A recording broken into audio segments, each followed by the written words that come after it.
Alright, welcome back. Today we're breaking down another episode of Black Mirror, Plaything. Now this is kind of an indirect sequel to Bandersnatch, the really cool pick-your-own-adventure Black Mirror episode that's no longer on Netflix anymore. This episode marks the return of Tuckersoft and the walking bad trip himself, Colin Ritman, who has completely recovered from his psychotic break and is ready to ruin another life. This episode is about the flaws of humanity, how we look down on everything we deem weaker than ourselves, treating them like playthings. And by doing so, eventually we'll create something that turns the tables on us using the same logic. Saying that out loud makes it sound really similar to Nope. There's some things that just can't and shouldn't be controlled. Video out now on the channel, watch it after this one. But for now, let's dive into Plaything. The episode begins in 2034, in a dystopian-looking London. We follow a man named Cameron Walker, who has headphones on with a crazy whirling sound playing on full blast, and walks into a liquor store. He grabs a bottle of alcohol and tries to run out directly in front of the clerk, but gets locked inside when he hits the alarm. It seems like a really stupid plan, but based on the amount of duct tape he's wearing on his person, he might not be the sharpest light bulb in the shed, which is then confirmed when he drops and breaks the bottle he just tried to steal.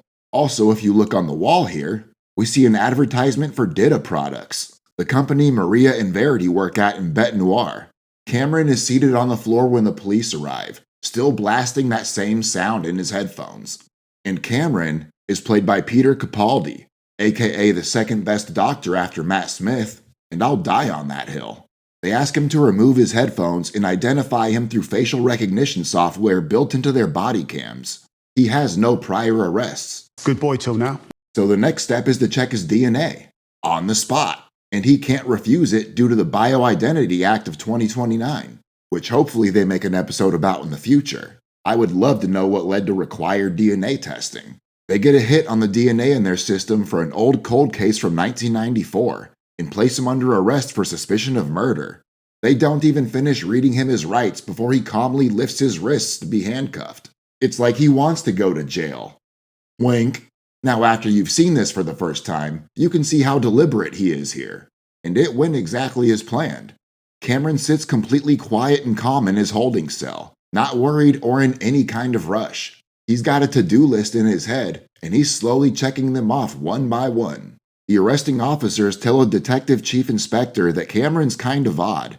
He wanted to show them some kind of drawing, and then got mad when they took his house keys away.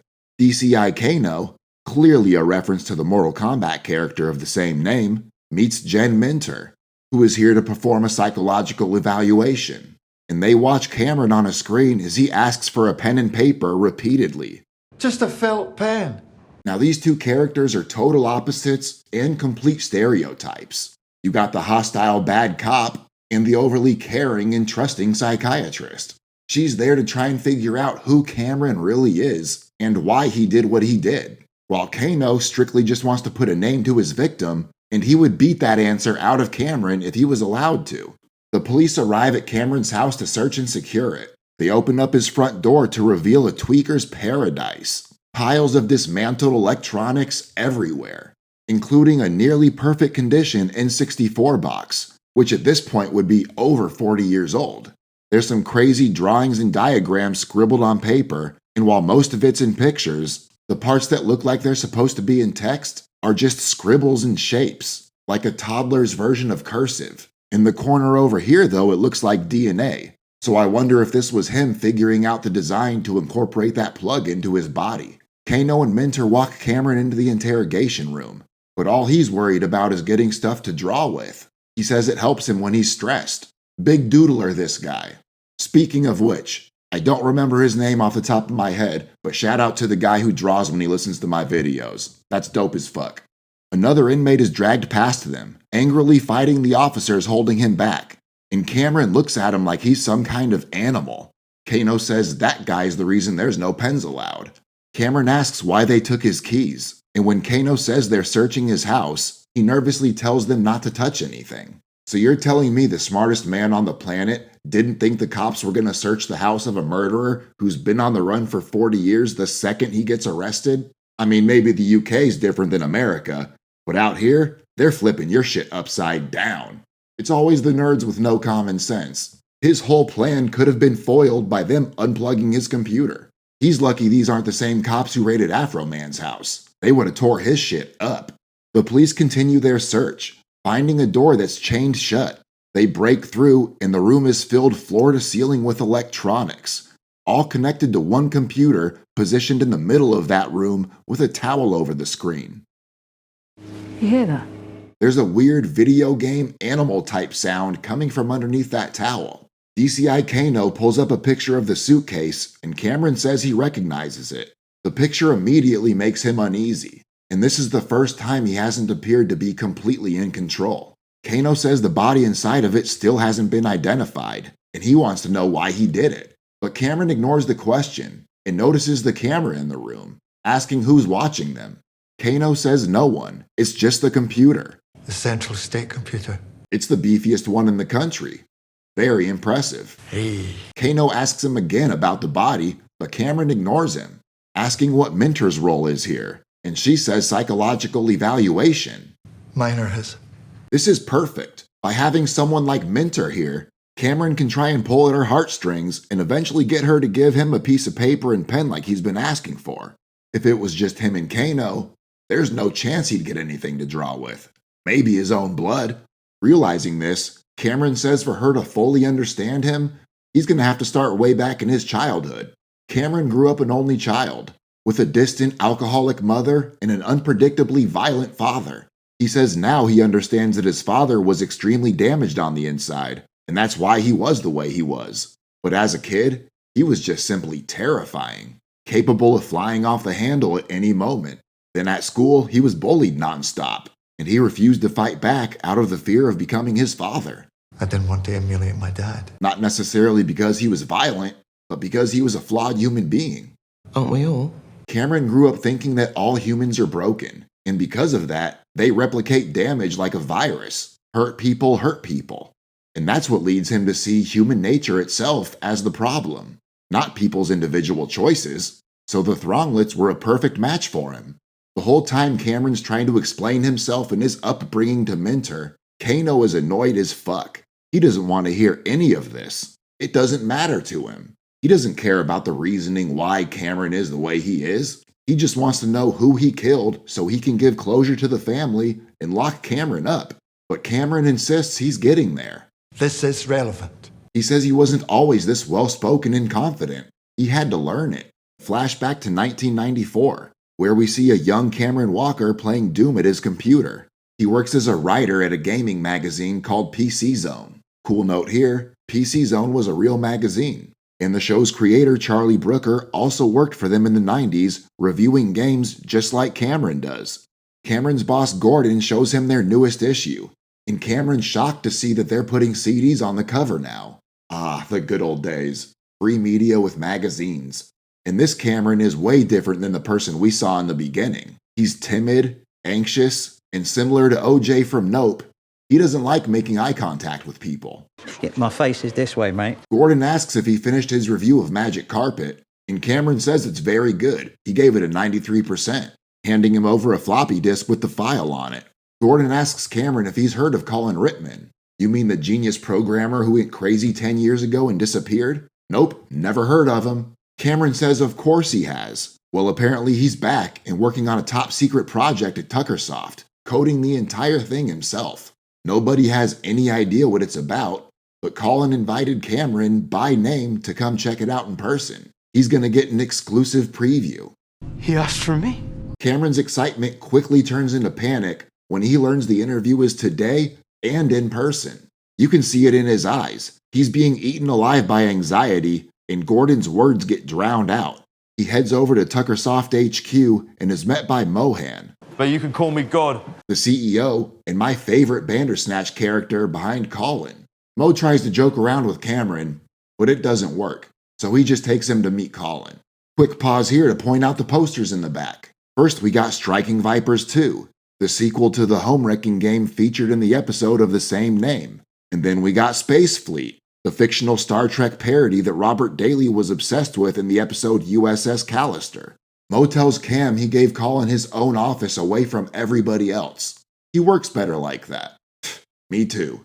And judging by how nervous Cameron looks here, he would probably do better in his own private office as well. Boom! Poster for Bandersnatch 2. Speaking of Bandersnatch, I was able to find a copy of it, so I can do a video on it. I'm just not exactly sure how I should do it.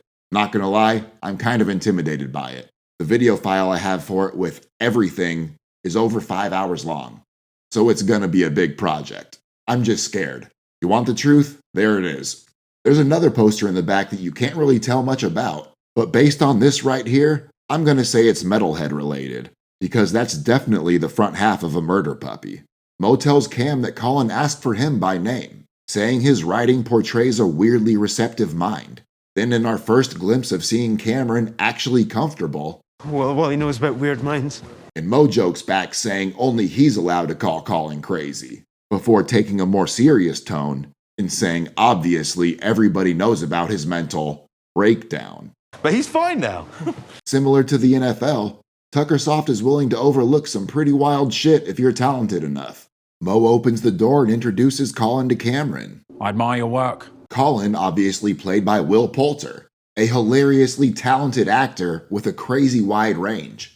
Cam stumbles over his words, and Colin steps forward to get a closer look at this strange specimen standing in front of him. You lack confidence. He tells Cameron he's the complete opposite of the person his writing portrays. Cam acts like someone who's ashamed to exist, and he gets it. The world is vicious and people are awful. Perpetual terror is a valid response. Oh, and look, there's Waldo on the wall. Mo leaves the two of them and they sit down in front of a computer with a towel over the screen. Colin tells Cam that Mo and the rest of the company think that he's working on a game. That's not what this is. He grabs a CD from his desk. It's labeled Thronglets Alpha Build. In a traditional sense, there isn't a single code in here that you could consider a game. Most games are about conflict, killing, conquering. Caveman stuff. He created a software that he says will elevate and improve us as human beings. And after he says this, he sets the disc down directly next to Cameron. He doesn't directly tell him to take it, but he also doesn't set it down where he picked it up from. He went out of his way to reach and set it down where he did. He says they're called Thronglets, as in part of a throng. Creatures, animals. Life forms. It's not a simulation. It's actual life disguised as a game. That's the only way he'd get the funding to create it. Colin removes the towel to reveal the Thronglets, little yellow creatures that begin to appear. Now, Charlie Brooker based the Thronglets game off a few things. The obvious ones are The Sims and Tamagotchis. But he also based it off a real-life game that he played and reviewed for PC Zone in 1996. A game called Creatures, where the player hatches, protects, and raises little animals that use neural networks to learn what to do on their own. And every game came with its own original one-of-one set of eggs, meaning that no other person on the planet would have the exact same creature as you. And as crazy as it sounds now, this game was regarded as a breakthrough in artificial life research, exactly how Colin is portraying it. He tells Cam these are the first life forms in history with an entirely digital biology. Cameron laughs and turns around to see that Colin is 100% serious. He asks how you control them. And Colin says they can't be controlled. It's not a game. They're living individuals bound together by a collective And expanding mind. Cam is confused, just like I was the very first time I watched this. So he asks if you can't control them, what are you supposed to do? What's the point to all this? Colin says when the experience begins, you hatch one and take care of it until it replicates, turning the individual Thronglets into a harmonic throng. Okay, so what's the goal then? Why do you need a goal? Well, excuse the fuck out of me. Colin says over time you'll learn to appreciate their company. Then as they learn, their code will evolve and rewrite itself in ways that nobody could predict. It's progress and flux, the defining properties. Of life itself. Just then, two of the Thronglets make harmonic sounds similar to a music note.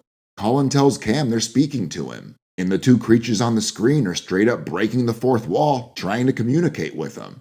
Colin says this is exactly what he's talking about. They created their own language with sounds, and he didn't design any of it. They just did it. A third Thronglet joins in, and now it's like 3 musical notes playing in a row when they speak. The timer goes off and Colin says it's time for his medication, and this timer can only be set for up to an hour. So whatever drugs he's on is some pretty crazy shit if you gotta take him every hour on the hour. Also, I mentioned how amazing Will Poulter is. He was busy as fuck, and that's why they were only able to get him for this one scene. But he's so good in it, you don't even realize he's missing the rest of the episode.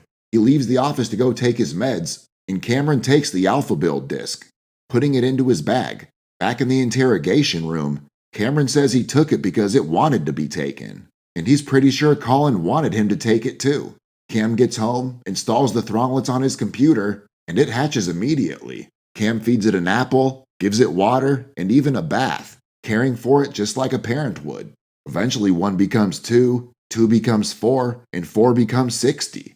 If you look in the upper right corner, it tells you how large your current throng is. The noises they made intrigued Cameron. He wanted to understand them, but he couldn't. But he still spent so much time with them that they began to feel like real friends. Since he grew up scared of everyone, he spent most of his life alone. So being able to enjoy the company of something else, even through a screen, was more than anything he'd ever gotten before. And he embraced it. He described it as being water in the desert. Suddenly there's a knock at Cameron's door. It's a guy named Lump. Hello? He says he called, and since Cameron never picked up, he just decided to show up unannounced, hoping he could crash here for the weekend. Now Lump isn't really a friend, he's more of an acquaintance. And that becomes more obvious when you see how he treats Cameron. DCI Kano presses Cameron for Lump's real name, but he doesn't know it. He says he only met him a couple times, and Lump saw him as someone he could take advantage of, so he did. Or as Cameron says, he saw a soft touch and exploited it. Lump pushes past Cameron and makes himself at home, and Cam's looking at him like, what the fuck are you doing?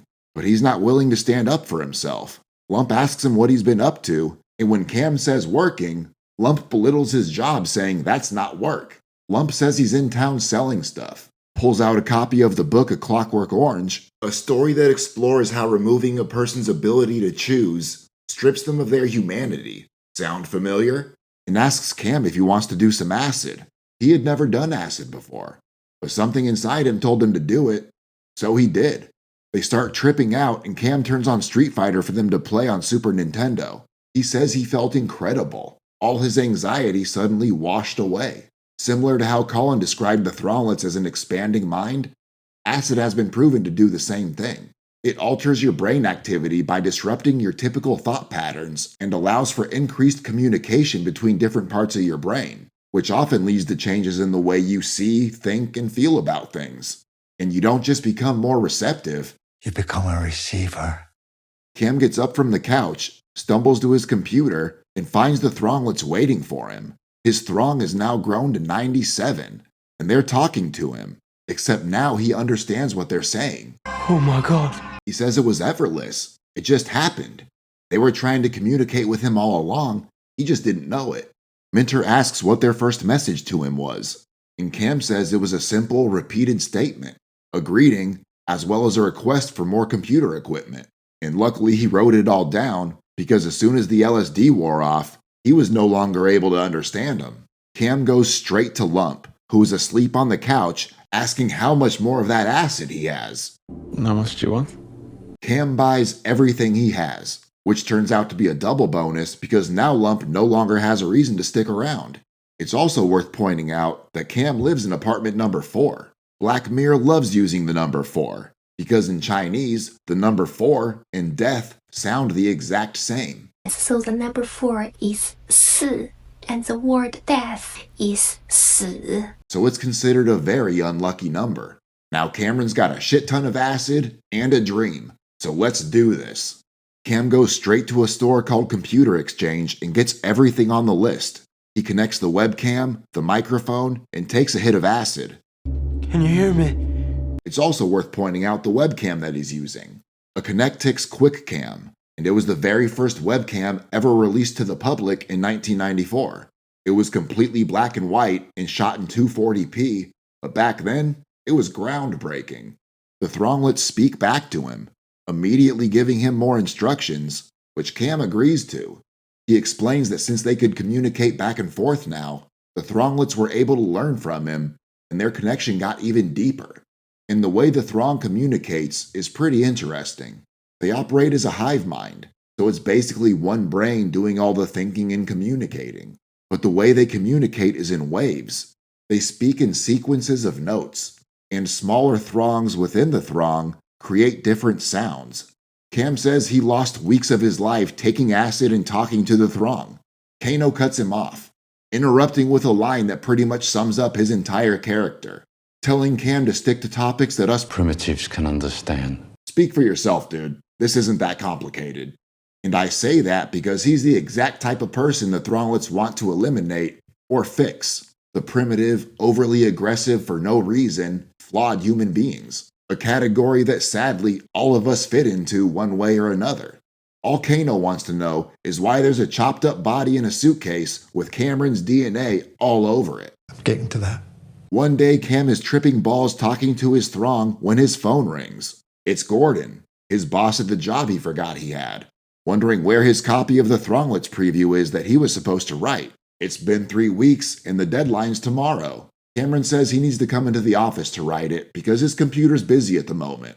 Gordon doesn't care, he just wants the damn thing written. Cam gets his stuff together to go to the office, but is ambushed by Lump at his front door, showing up unannounced, again, looking for a place to crash, again.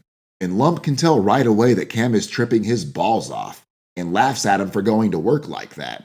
It's not even lunchtime. Cam stumbles to the kitchen for a towel, puts it over his computer monitor, closes his door, and tells Lump he'll be back shortly.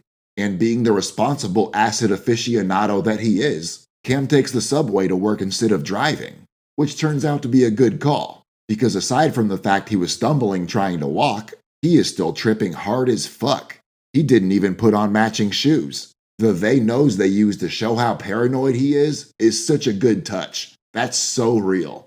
And it's a double hallucination. He's seeing words that aren't really there, and the image is also moving.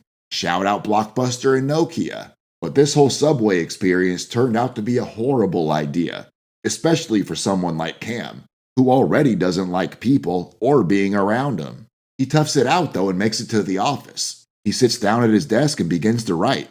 Meanwhile, Lump is playing Road Rash, a motorcycle game where you not only race, but also fight other riders. Similar to Kano, Lump also represents a primitive, violence-loving, and for lack of a better term, dumb shit. Someone who just enjoys mindless violence for the sake of mindless violence. Not saying there's anything wrong with that. I had this game on Game Gear as a kid. I turned out okay. And I also love Quentin Tarantino movies. Violence doesn't get much more mindless than that. Lump gets bored and decides it's time to get high. Except his lighter's dead. So he goes into Cam's room and finds some matches on the desk. The only problem is now he's close enough to hear the sound of the Thronglets coming from the computer. 2034 Cameron is pissed telling this story, saying that humans consider themselves superior to other life forms and look down upon them as dispensable, using the dodo bird as an example. The dodo was a flightless bird that went extinct from humans hunting it, humans destroying its habitat, and humans bringing invasive predators such as cats, rats, and pigs. Basically, our ignorance wiped an entire species off the face of the earth. Sadly, it wasn't the first, and it won't be the last. Another sick example is the Stellar sea cow, a large sea mammal similar to a manatee that was hunted to extinction in less than 30 years after being discovered. That's fucking crazy. Discovered in 1741, extinct by 1768. It took 27 years to kill every single one of them. Inherently dispensable. Lump pulls the towel off the monitor and takes a seat at the computer. Hello? We see here he only has 85 Thronglets now. Cameron continues, saying that of all life forms, humans consider artificial life the lowest of the low. So naturally the first thing someone with an IQ as high as Lump's does is grab a rock and start smashing Thronglets while he smokes and laughs. They're screaming in fear, and you can see the terror on their little yellow faces as they try to get away. Call me crazy, but I actually felt bad for the little fuckers. Just playthings to us. Back at PC Zone, Gordon gets a call from Mo with some bad news. Fucking hell. Gordon tells Cam he can stop writing. They aren't/can't release Thronglets to the public anymore because Colin Ritman went crazy again. He wiped the source code and all the backups, meaning the only copy left in existence is the one Cameron took. And no one knows that except for him and Colin. And even if Colin was screaming at everyone he could to try and find Cameron, no one's listening to his crazy ass. Gordon says before Colin destroyed everything, he was ranting about a basilisk. And while the show doesn't expand on that any further, I sure the fuck am. This is a reference to Rocco's basilisk, a thought experiment from 2010, which states that in the future there could be a form of artificial intelligence that would punish anyone who knew of its existence and didn't directly contribute to its development or advancement, but otherwise is completely friendly, meaning that Colin discovered the Thronglets' true intention, and based on this basilisk idea, they were planning to take over and punish anybody who didn't help. And had Cam not taken that copy that he did, Colin would have saved the world and nobody would have ever known. How crazy is that? Quick high thought. How many times do you think the world has been saved, or a giant disaster has been prevented, and we didn't even know about it? I think about shit like that all the time. Like whenever something bad happens, you think back to a moment right before it happened, and wish you could go back to prevent it from happening. But without the bad thing actually happening, that's a completely throwaway moment with no meaning. So we should be thankful at all times, because you never know if future you was able to go back in time and prevent something horrible from happening. Like how everyone always says that they would kill baby Hitler if they got the chance. But if Hitler never grows up to do the horrible things he did, you're just a psychotic, cold-blooded baby killer. Wow, okay, I digress. Whoosh, whole thing's gone. But Cameron zoned out, still typing a paper that Gordon is telling him won't be coming out, until he's not. He snaps out of it, stands up, and quickly leaves. Gordon looks down at the computer, confused, and takes a seat for a closer look. It appears to be a nonsensical combination of numbers, symbols, and letters, except for when you look at the writing as a whole piece. Then you can see that it forms a clear wave-like pattern, meaning that none of it was random. And if you remember what this looks like, it's the exact same code Cameron uses at the end. He had it in 1994. It just took 40 years to figure out a way to broadcast it to everybody. Questions. Did he have all that crazy shit in his head, or was it being played back to him on the headphones? Also, was he going to attempt to pass this off as the article? Would reading this whole thing have any kind of effect on the person or the computer publishing it? I mean, there's clearly some kind of reasoning behind it. Had Gordon never gotten the phone call, Cam was going to turn this in to be published. So I kinda wish the call came after he finished. That way we could hear whatever excuse he gave Gordon. Cam gets home and hears the Thronglets screaming from his bedroom. He rushes in to find Lump on the computer. And the only thing that Lump's learned about the Thronglets is that these things... Fucking A fire. Cameron snaps. He grabs Lump and throws him out of the chair. You're killing them. And there's been a lot of these close-up shots. They're extremely clear and feel really intense, which makes sense when you learn this episode was directed by David Slade, who also directed Metalhead. He's really good at using close-ups to convey emotion. Cam tries to put out the fires as fast as possible, and Lump's wondering what the fuck he's freaking out over a stupid game for. But him saying that causes Cam to completely lose it. He screams, grabs a thick-ass glass ashtray, and smashes Lump in the face with it for not subscribing to my channel, before quickly returning to putting out the fires and saving his whimpering Thronglets. And the ones that aren't on fire are standing in place, shaking in a state of shock. Lump's mouth is gushing blood. He snaps out of his daze and tackles Cameron to the ground. The Thronglets watch on in horror as the two humans fight and Lump gets the upper hand. Cam grabs the long drawstrings hanging from Lump's hood and begins to choke him, which allows him to get on top and strangle Lump to death. Back in the interrogation room, Cameron explains the human operating system has always been our downfall. No matter how much we evolve as a species, in our heads, we're still savages. Darwinian 1.0. In caveman times, we had to be violent to survive. But that's no longer the case. And if we don't cooperate as a species, we'll never make it. We know that. And we still can't do it. We're all territorial, selfish, ignorant, and violent, worrying about shit that doesn't matter while overlooking bigger problems. Then we get another classic Kano interruption, asking why Cameron didn't come forward after killing Lump if he felt so bad about it. And this is where we see what he chose to do instead. He cut Lump's body apart with a hacksaw in order to fit it inside of a suitcase and completely covered the entire bathroom in blood. Cam cleans up and drags the suitcase outside to his car, drives into the woods, and dumps it. Kano flips his laptop around to remind Cameron what the inside looked like, which visibly bothers him. Now we know that Lump was cut up into pieces, but neither his head nor hands were in that suitcase. Cam got rid of those another way. Lump's DNA wasn't in their system, and 40 years later, he's still never been identified. Now, while Cam does feel a little guilty about this, he's already justified it to himself, saying there's no sense in piling one tragedy on top of another, because if he got arrested, Who would look after the throng? Cam apologizes for what he did, saying our predisposition for violence is tragic, but it's a human flaw. Kano is sick of this self-righteous bullshit and presses Cameron for a name. But again, he says he only knew him as Lump. Cam tells Minter he regrets what he did, but he only did it to protect the throng. After they saw what happened, they realized how defective humans are. There's only 12 Thronglets left. Lump massacred them. Cam says after that the throng were terrified of people, so he took it upon himself to prove that he could still protect them and earn their trust back. He devoted his life to them and began relentlessly upgrading his computer as the throng were designed to keep growing. The available electronics were the only thing that could limit their potential. And looky here, a Sims sticker. He would get the fanciest electronics he could, which most often was video game consoles, and repurpose their components to grow and improve the throng. Now we can see that he's writing in that crazy language we saw earlier, and the throng is multiplying in numbers. He rode this acid trip for 40 years, from the time he killed Lump until the day he got caught, upgrading his computer, and in turn, the throng, talking to them and making them as powerful as possible, constantly growing and expanding. They talked about everything. He says their language was so much more elegant and efficient. They could exchange an entire week's worth of thoughts in seconds. Now that would be fucking dope. I'd be able to finish these videos so quick.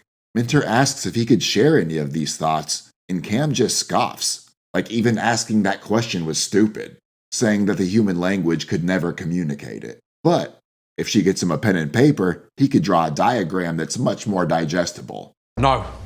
Cameron continues, saying that they've been working together. The throng told them they wanted to coexist with humans, but they needed a way to physically study the human brain so they could improve it. So naturally, they worked together to develop a neurological interface so they could physically connect to his body. All it took was a little home surgery. He says it wasn't as painful as he expected, and it worked. Plug and play. Cam turns around smiling, like he couldn't be any more proud of the glorified XLR port in his skull, before turning back around so they could get a second look in order to fully appreciate his craftsmanship. Minter clarifies, he did this so they could study his brain? As a potential platform, yes. The mind is nothing more than the computer, and the throng are a code. He hooked himself up, and they transferred themselves into him as proof of concept. Don't worry. They didn't overwrite anything. They simply merged with him, like a benign parasite, a living update. He says he no longer feels fear, jealousy, or the blinding rage he did when he killed Lump. Now he's part of a collective whole, with their mental capacity expanding every single day. Now this pisses Kano off because he doesn't understand these big words that Cameron's throwing at him. So he repeats the only question he knows how to ask, wanting to know Lump's real name, somehow not comprehending the fact that Cameron doesn't know it. Kano yells at him to stop stringing them along, and Cameron says that's not what he's doing at all. He's here for a reason. I'm the messenger. He stole the bottle and got arrested on purpose, just so he could come here and deliver this message. So what is the message? Minter asks him what the message is, and Cam says he'll need a pen and paper. It's not really something you can put into words. Kano snaps and comes around the table, still demanding a name. Minter suggests they take a minute, and realizing he's on the edge of completely losing it, Kano agrees. He tells Minter he refuses to give Cam anything until he identifies the body, but Minter says she doesn't see the harm in a pen and paper. It's clearly important to him, and if they do this as a gesture of good faith, it might motivate him to open up some. It's pretty clear their current tactics aren't working. Kano thinks it's a stupid fucking plan, but he agrees to it. They bring Cam his pen and paper, he thanks them, and gets straight to work, covering up his paper like he's taking a test so they can't sneak a peek before he finishes. When he does, he proudly flips over the paper to reveal a circular QR code-looking design. Minter asks what he drew. It's good. Kano annoyingly says he doesn't understand code. To which Cam replies, nope, but the system does, and turns the paper with the drawing towards the surveillance camera in the room, which is being monitored by the state's supercomputer. The computer begins to read the code, the same code Cameron typed in PC Zone. The Throng wrote a simple program that opened a back door for them to enter through. That way they could take advantage of all the juicy power that government supercomputer has. Cam lays the paper down on the table with a huge smile on his face. 40 years of hard work and one brutal murder later, he did it. With all this newfound power the Throng suddenly have access to, they'll be able to immediately trigger a singularity event, creating a signal the human mind is capable of understanding without having to take any acid or perform fancy at-home surgery. You simply listen and receive it. And they're going to use the state computer to access the global emergency broadcast system, meaning the signal will be broadcast on every connected Device in the world. Kano's dumbass asks for Lump's real name again. And again, Cameron says he doesn't know. And in 20 seconds, it won't matter. You will never need names again. Their laptops and phones suddenly begin to reboot at the same time. Here we go. Kano jumps up, pissed that he doesn't understand what's happening, and tells Cameron to stop it. Now we really get to see the confidence the Throng give Cameron here, because he calls out Kano for exactly what he is, just a frightened little man. But he doesn't have to be, and once the Throng take control, he won't be. But being the low IQ caveman that Kano is, he punches Cameron, but Cameron doesn't fight back. It doesn't even bother him. He knows it's just a sign of weakness. Minter tries to hold Kano back, but Kano pushes her aside and punches Cameron again. Minter runs to get help as Cameron continues to explain what's about to happen. Everyone's gonna merge with an advanced collective intelligence, and afterwards, there will be no more conflict. All it takes is a simple upgrade to humanity. Everything will be so much better. Cameron's computer at home finishes the rebooting process and immediately lets out the same high-pitched static whirling sound we heard him listening to in the beginning of the episode, and that same sound is being broadcast on every device on the planet. Kano's eyes roll back into his head and begin to tear up before he collapses. The guards drop, and Minter drops. Then we cut outside to see everyone on the ground, and the static sound is still blasting over every available speaker in the city. The sound stops, and Cameron has a huge bloody smile on his face as he gets up off the floor. He walks over to Kano, who's still on the floor, and extends a hand to him to help him up. The Throng have completely taken over and merged with humanity. They fixed people by taking away their free will. Now everyone will be working as a collective towards one goal. No more disagreements or conflicts, because everyone's controlled by a singular mind. Now I know a lot of people like to say that deaf people wouldn't be affected by this. And to that I say, you're kinda right. However, most people aren't 100% deaf, and that sound is designed in a way that I think the majority of deaf people would still be able to hear it. Also, sound is more than something you just hear. It's a physical vibration. So overall, I think the signal is more than just a sound. It's something that's invasive on a neurological level, and just completely overrides your system. But for the sake of argument, let's say that it wouldn't, and deaf people aren't affected at all. They would have no idea what happened or why, and once the human Throngs wake up, they would just find another way to bring them in. This episode is a perfect example of why AI is scary. It sees things in black and white. There's no nuance or feeling behind any choices. If humans are violent animals that are unable to work together, removing their free will to create a peaceful society seems like a legit answer. The positives outweigh the negatives, so let's run it. But what about all the good people out there working hard to try and make the world a better place? Or the children who haven't even had a chance to think past the next toy they're gonna play with? They don't matter because in the eyes of the Throng, a few bad apples already spoiled the bunch. We're beyond fixing, so we need to be upgraded. And there you have it. That's my breakdown of Plaything. What do you think? Do you agree with my interpretation of the end? Did I get it right? Did I get it wrong? I'm sure you'll let me know in the comments. Also, shout out to Poltergeist. Did this one for him. He's a huge inspiration for my channel, and the way he tells stories and his pacing when he speaks is just so impressive. If you haven't seen his channel before, be sure to check it out. The video he just did on Frailty was so good, he got the movie trending on Amazon. So shout out to him for saying this was his favorite episode from the newest season. Also, I just recently started channel memberships. It's only $1 and it goes towards making videos like this get made. Members get early access to new videos, input on future videos, and I'll hopefully have emojis ready by the time this video comes out. Huge thank you to all my members and their continued support, and thank all of you for being here watching. That being said, if you like the video, please like the video. Subscribe if you want to see more content like this, and I'll see you guys next week. Thanks for watching.